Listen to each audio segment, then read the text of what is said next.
Tenaga Kependidikan SD Jatimulya 03. Pertama-tama, marilah kita panjatkan puja dan puji syukur kita kehadirat Allah Subhanahu wa Ta'ala, karena berkat rahmat dan hidayahnya kita bisa berkumpul pada kesempatan hari ini. Sholawat serta salam senantiasa kita curahkan kepada junjungan kita Nabi Agung Muhammad Sallallahu Alaihi Wasallam yang selalu kita nantikan syafaatnya di hari akhir nanti.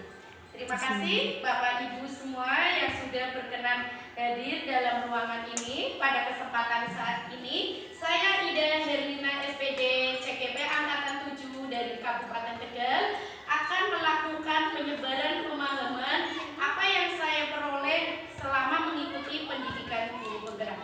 Pada kesempatan ini saya akan menyampaikan tentang menumbuhkan budaya positif di lingkungan sekolah.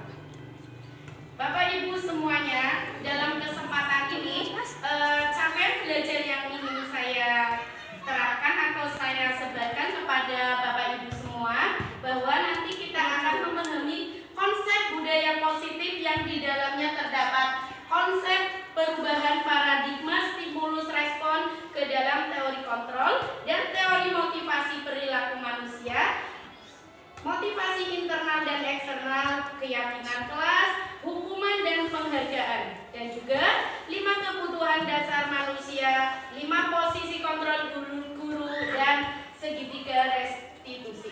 Pada kesempatan ini juga saya akan memaparkan cara menerapkan strategi disiplin positif yang memerdekakan murid untuk menciptakan ekosistem sekolah yang aman dan berpihak pada murid.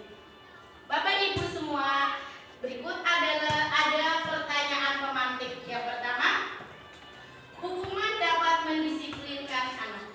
Yang kedua, pemberian hukuman dengan hal positif seperti membaca atau lainnya dapat mendisiplinkan anak. Dan yang ketiga, pemberian penghargaan dapat meningkatkan motivasi belajar anak. Kira-kira menurut Bapak Ibu, apakah pertanyaan pemantik ini sudah tepat apa belum? Bagaimana Bapak Ibu?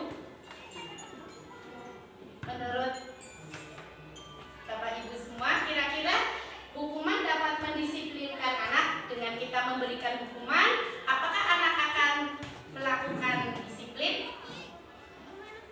Bisa. Dengan pemberian hukuman bisa mendisiplinkan anak. Terus dengan memberikan penghargaan juga dapat meningkatkan motivasi belajar anak. Bapak Ibu semuanya, dari pertanyaan pemantik ini nanti kita akan lebih jelas lagi. Nanti pada sesi selanjutnya kita akan membahas dari pertanyaan pemantik ini apakah benar atau tidak pembuktian, ya Bapak Ibu. Disiplin positif dan nilai-nilai kebajikan universal. Sekarang perubahan paradigma. Bapak Ibu semua, ternyata setelah saya mengikuti program guru penggerak, ternyata kita dari dulu sampai sekarang mungkin ya Bapak Ibu, kita itu ternyata masih menggunakan stimulasi respon, ya. Tapi coba Bapak Ibu, ini perubahan paradigma. Nanti dari stimulus respon kita akan berubah menjadi ke teori kontrol. Sekarang Bapak Ibu coba bayangkan, ada A dan B. Bayangkan A itu Anda, B itu teman Anda. Coba Bapak Ibu bayangkan mengambil secari kertas dan tuliskan benda atau sesuatu yang menurut Bapak Ibu berharga. Setelah Bapak Ibu tulis, coba kertas itu letakkan di telapak tangan, kemudian digenggam. Teman Anda atau si B akan berusaha dengan sekuat tenaga, dengan bujukan, dengan rayuan, dengan pemberian pujian, dengan pemberian penghargaan dan lainnya, akan berusaha membuka kepalan tangan Anda. Dan Anda di sini juga dengan segala daya upaya akan terus bertahan. Jangan sampai ada orang lain atau teman Anda membuka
Dan yang ketiga, hanya Anda yang bisa mengontrol diri Anda. Ya, Bapak Ibu, tadi kita mengepalkan tangan, ya.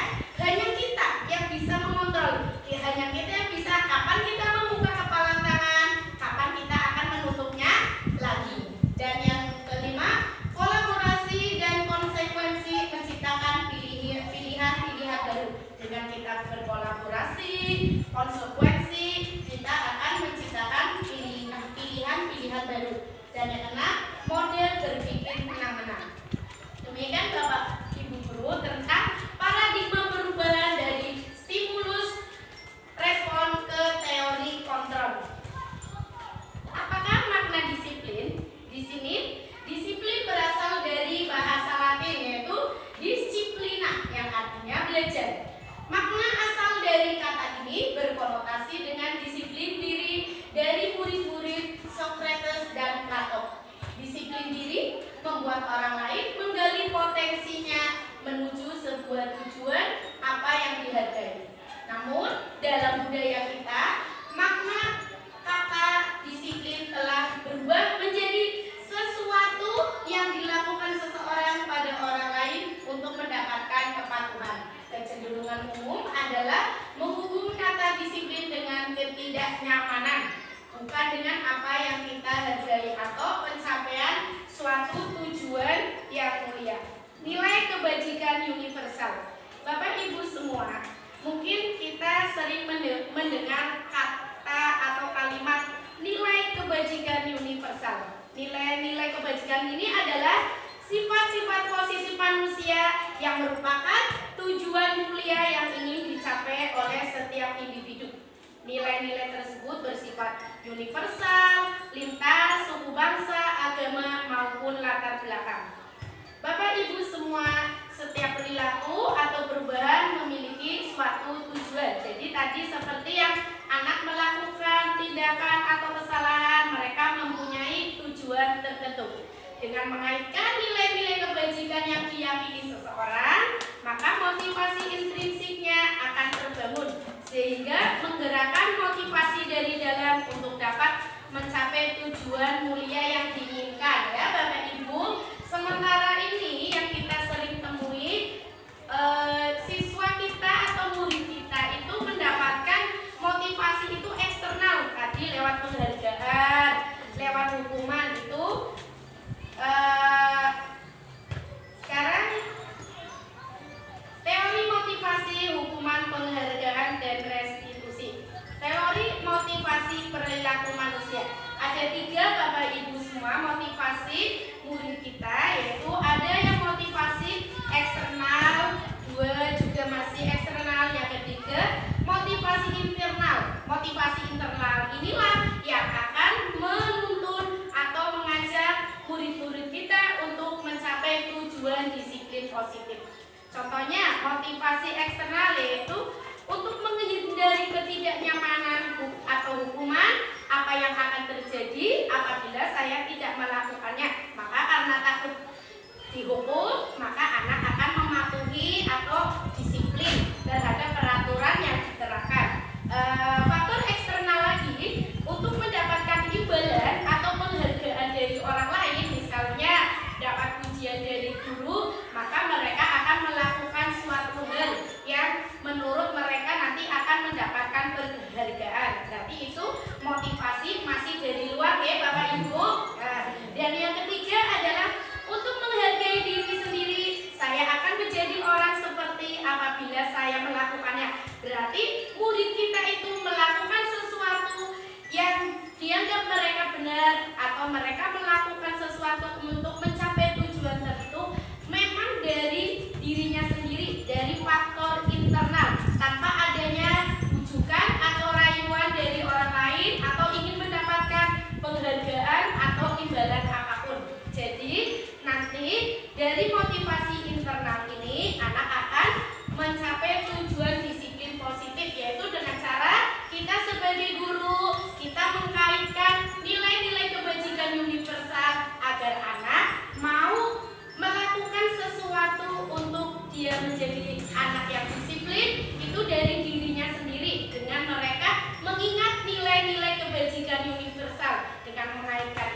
akan berbuat kebajikan. Maka disiplin positif akan terbentuk. Menurut Ki Hajar Dewantoro, merdeka itu artinya tidak hanya terlepas dari perintah, akan tetapi juga cakap buat memerintahkan diri sendiri. Jadi yang namanya merdeka bukan berarti lepas dari penjajahan ya Bapak Ibu. Di sini kata Kak Hadir tidak hanya lepas dari perintah, tetapi akan membuat memerintahkan dirinya sendiri untuk melakukan sesuatu yang baik. Dihukum oleh penghargaan. Menurut Alfigon bahwa penghargaan berlaku sama dengan hukuman, dalam arti meminta atau membujuk seseorang melakukan sesuatu yang memenuhi suatu tujuan tertentu dari orang yang meminta atau membujuk. Dorongan eksternal dan akan ada faktor ketergantungan. Jadi anak nanti melakukan, dia berusaha menjadi anak yang disiplin, tapi karena dia mengharapkan imbalan, penghargaan, atau dia takut dihukum. Jadi ketergantungan. Kalau kita tidak menerapkan nanti kamu saya hukum, maka dia tidak akan melakukan disiplin. Dan tidak adanya penghargaan kali ini, maka dia juga tidak akan melakukan karena belum tumbuh dari dirinya sendiri, masih faktornya itu masih eksternal, belum faktor internal. Sekarang Bapak Ibu, kata restitusi. Mungkin Bapak Ibu ada yang sudah pernah dengar, mungkin juga ada yang belum dengar kata restitusi. Saya juga baru dengar setelah mengikuti program atau pendidikan guru penggerak. Saya baru tahu yang namanya restitusi. Jadi Bapak Ibu, yang namanya restitusi adalah proses menciptakan kondisi bagi murid untuk memperbaiki kesalahannya sehingga mereka kembali ke kelompok mereka dan mereka menjadi tahu bagaimana solusinya untuk mengatasi masalah atau kesalahan-kesalahan yang mereka lakukan. Bapak Ibu semua, anak melakukan kesalahan berdasarkan kebutuhan dasar mereka. Di sini ada 5 kebutuhan dasar manusia. Yang pertama, kebutuhan bertahan hidup. Yang kedua, kebutuhan mendapatkan kasih sayang dan rasa diterima di masyarakat, di kelompoknya. Dan kebutuhan yang ketiga yaitu penguasaan. Ada anak yang ingin menguasai sesuatu. Jadi itu adalah memang kebutuhan dasar manusia. Dan yang keempat yaitu kebutuhan kesenangan, ingin mendapatkan kesenangan. Dan kebutuhan yang kelima yaitu kebebasan. Setiap manusia memang kebutuhan dasarnya seperti itu. Ada 5. Yang pertama, bertahan hidup, ingin kasih sayang dan rasa diterima. Yang ketiga, penguasaan. Yang keempat, kesenangan. Dan yang kelima, ingin merasa kebebasan. Bapak Ibu semua, kita sebagai guru harus mempunyai posisi kontrol. Ada 5 posisi kontrol yang harus dikuasai atau dimiliki oleh seorang guru. Yang pertama, sebagai penghukum. Yang kedua, membuat orang merasa bersalah. Yang ketiga, kadang-kalanya kita sebagai teman. Dan yang keempat, kita sebagai pemantau. Yang kelima, manajer. Sebelumnya mungkin kita semua merasakan kira-kira posisi kontrol apa yang sering kita gunakan untuk melayani murid ya Bapak Ibu.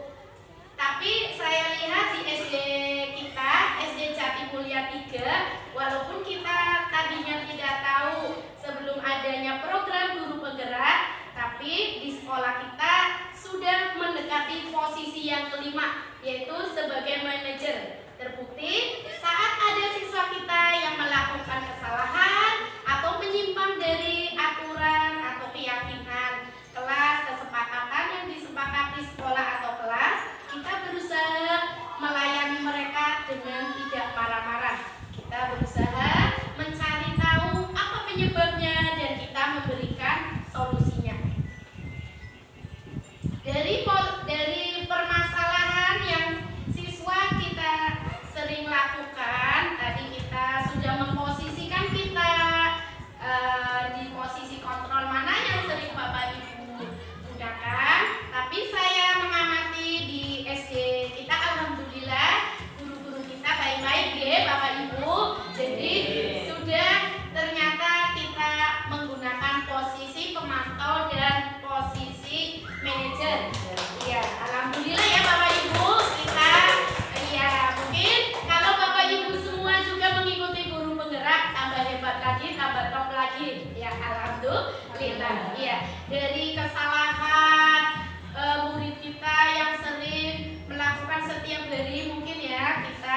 menyikapinya dengan baik, tidak marah, tidak menghukum, karena dengan hukuman itu tidak memberikan, tadi ya Bu di pertanyaan pematik ya, apakah dengan pemberian hukuman akan mendisiplinkan anak?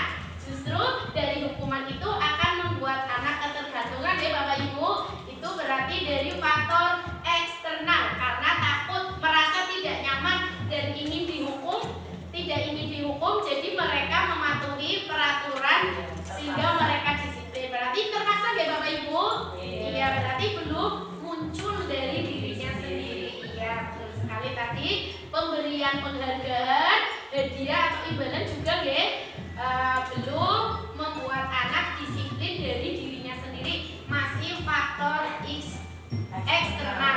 Jadi kita sebagai guru harus mengaitkan nilai-nilai kebajikan universal agar murid-murid kita bisa membangkitkan faktor internal dari dirinya sendiri sehingga mereka sadar saya harus mematuhi apa yang telah menjadi kesepakatan, sudah menjadi keyakinan yang kita sepakati bersama. Dari permasalahan yang murid kita lakukan, Bapak Ibu semuanya, kita dalam menyikapi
positif dengan cara tidak tidur terlalu malam, tidak bermain sampai malam, dan terus belajar agar bisa mengikuti ulangan dengan baik. Demikian Bapak Ibu guru, sampai di sini sudah cukup jelas ya? Ya, terima kasih. Terima kasih Bapak Ibu atas waktu yang Bapak Ibu sempatkan untuk mendengarkan penyampaian atau penyebaran materi saya berbagi ilmu selama saya mengikuti guru penggerak. Semoga Bapak Ibu semua juga tergerak, akhirnya bergerak dan menggerakkan dengan mengikuti program yang dilaksanakan oleh pemerintah, tentunya Kemendikbud, yaitu program guru penggerak. Terima kasih. Billahi taufiq wal hidayah.